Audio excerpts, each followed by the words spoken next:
तेव्हा समृद्धी महामार्ग जेव्हा झाला होता तिथं 2 वर्ष आधी अनेक अधिकारी व नेत्यांच्या जवळच्या लोकांनी जमिनी विकत घेतल्या शेतकऱ्याकडनं अतिशय कमी भावामध्ये.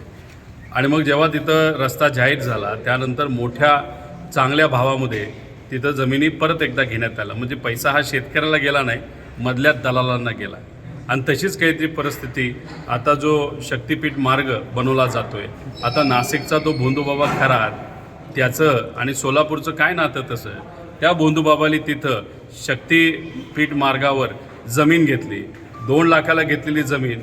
त्याची अपेक्षा होती की उद्या जाऊन करोड रुपयाला त्या ठिकाणी त्याला विकता येईल. मग या भोंदूबाबाला सांगितलं कुणी?